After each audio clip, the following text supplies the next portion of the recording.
మాతృదేవోభవ. ఒకరిని నమ్మి ఊరుకొనియుండెడి రోజులు కానే కావు, ఒకరిని నమ్మి ఊరుకొనియుండెడి రోజులు కానే కావు, వేయికొకరు కూడా నమ్మదగుని ఈశ్వర బుద్ధులు లేనెలేరు తల్లి. కలియుగమ్మునందు విపరీతపు బుద్ధుల తల్లి బిడ్డకే నికరముగాదు. జగన్మాత కలియుగమ్మునందు విపరీతపు బుద్ధుల తల్లి బిడ్డకే నికరముగాదు. ఎట్లు మరణించెడుదా కదినాలులా గుటల్, ఎట్లు మరణించెడుదాక దినాలు లాగుటల్. విశ్వాసాన్ని విజ్ఞానంతో సమన్వయం చేసి మనకు అందిస్తూ ఉన్న మహాభారత కథాశ్రవణం కోసం ఎదురు చూస్తూ ఉన్న భక్తి టీవీ ప్రేక్షక మహాశయులందరికీ కవి బ్రహ్మ ఉభయ కవి మిత్రుడు తిక్కన సోమయాజి రచించిన ఆంధ్ర మహాభారతం ఆనుశాసనిక పర్వానికి సాగుతున్న సామాజిక వ్యాఖ్యలో 1524 భాగానికి స్వాగతం పలుకుతున్నాం.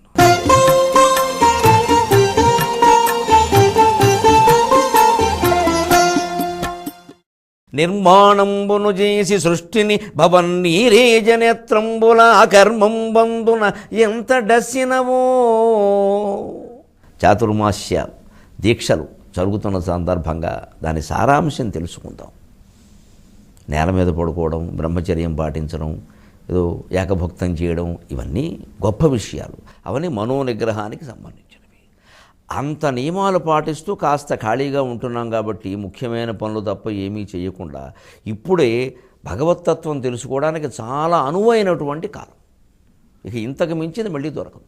ఇప్పుడు తెలియకపోతే ఎప్పటికీ తెలవదు, ఇక్కడ లేకపోతే ఎక్కడా లేదని ఆలోచన చేయాలి. ఇప్పుడు వేదాంతం విషయంలో ఇక్కడ లేనిది ఎక్కడా లేదు, ఇప్పుడు రాకపోతే ఎప్పుడూ రాదు.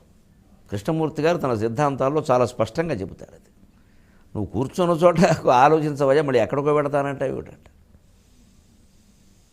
దానికి ఏదైనా పెద్ద ప్రణాళిక ఉందా, ఇప్పుడు ఆలోచించరాదు అంటారు.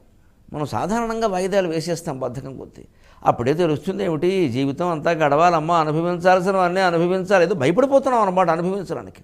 అసలు ఆ విషయం తెలుసుకుంటే ఈ అనుభవించాల్సిన దుఃఖాలు అనుకున్నవన్నీ సుఖాలుగా మారిపోతాయమ్మా. మనలో చాలామందికి అర్థం కావట్లా. ఈ దుఃఖాలు సుఖాలుగా మారిపోతాయి. విచిత్రం అదంతే. ఆ భావనకి రాగలగాలి.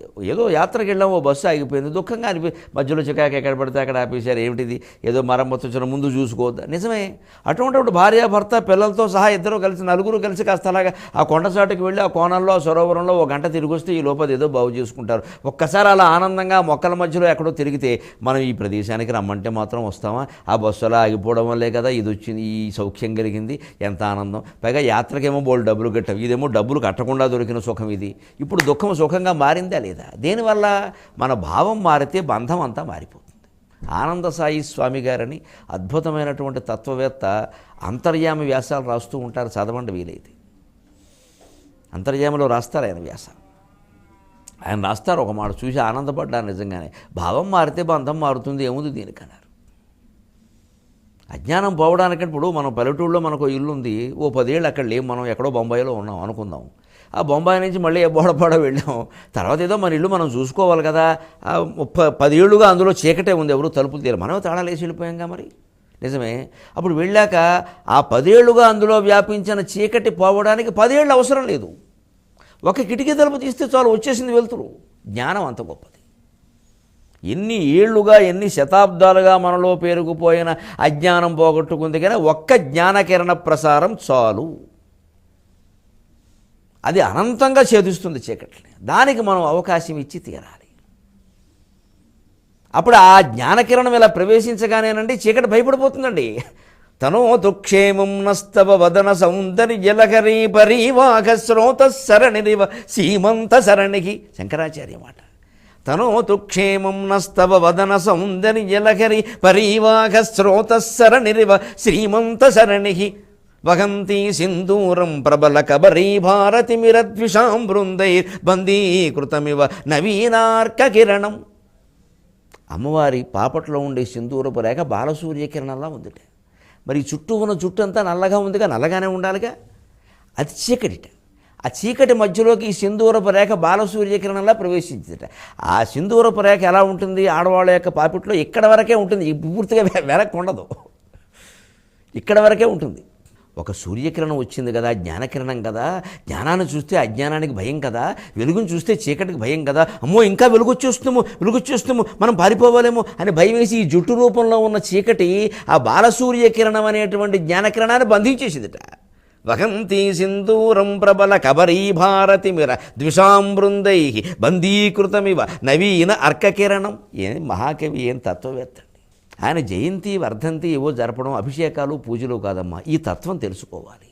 ఈ తెలుసుకుని అప్పుడు చేయండి. అప్పుడు ఈ భావంతో, ఇంత భక్తి భావంతో శంకరాచార్య విగ్రహం దగ్గరికి వెళ్ళి ఒక్క పువ్వు పెడితే అది పువ్వు అండి, మన హృదయం కదండి, మన హృదయం. ఏ దేవుడి దగ్గరైనా అంతే. ఈ తత్వం తెలుసుకుని అక్కడికి వెళ్ళాలి. వెళ్ళాకైనా తెలుసుకోవాలి, పోనీ ఏదో చెయ్యాలి కదా. అలాగా చాతుర్మాస్యం యొక్క తత్వం అంటే నిర్మాణమును చేసి సృష్టిని భవన్నీరేజనేత్రంబులు ఈ కర్మం వందున ఎంత డస్సినవో. సృష్టి చేసి చేసి చేసి నీ కళ్ళు బాగా అలిసిపోయి ఉంటాయి. ఎందుకు అన్నామండి ఈ మాట? కళ్ళు అలిసిపోవడం ఏంటంటే సృష్టి చేస్తే కళ్ళతో చేస్తారా? చేస్తారు. కేళిలోల విలసదృగ్జాల సంభూత నానాకంజాత భవండ కుంభకు మహానందంగనాడింభకున్. భాగవతంలో పోతన గారి మాట, మూలంలో చెప్పిన మాట. విలాసంగా సరదాగా లక్ష్మీదేవికి చూశావయ్యా, ఆ చూపుల్లోంచి బ్రహ్మాండాలన్నీ పుట్టే. కళల్లోంచి జరిగిందే లేదా సృష్టి. కామప్రదా భగవతోపి కటాక్షమాల కళ్యాణమావగతు మే కమలాలయాయాక. శంకరాచార్య మాట కనకధారా స్తోత్రంలో. అమ్మా, నిరాకార నిర్గుణ నిరంజన చైతన్య పదార్థం వైపు ఒక్కసారి అలా చూశావమ్మా నువ్వు. కామప్రదా భగవతోపి కటాక్షమాల. నీ చూపు ఏమీ ఆకారం లేని నిరాకార నిరంజన పదార్థమైన పరమాత్మలో ఒక చైతన్యం కలిగించి ఈ సృష్టి ఒక అలలా వచ్చేసి ఈ సృష్టి అంతా వచ్చిందమ్మా. అంటే ఆ చూపుల్లోంచి సృష్టి పుట్టిందా లేదా? కాశీఖండంలో లేదా పార్వతీదేవి శివుడు వినాయకుడు పార్వతీదేవికి చూశాట, విశ్వక్సేనుడు పుట్టాట. లలితా సహస్రంలో లేదా కామేశ్వర ముఖాలోక కల్పిత శ్రీ గణేశ్వర. అమ్మవారు శివుడికి చూసిందిట, వినాయకుడు పుట్టాట. అంటే చూపుల్లోంచే కదండి సృష్టి. అందుకే ప్రపంచం మిథ్య. చూపుల్లోంచి పుట్టేది కళ కాబట్టి ఇది మిథ్య.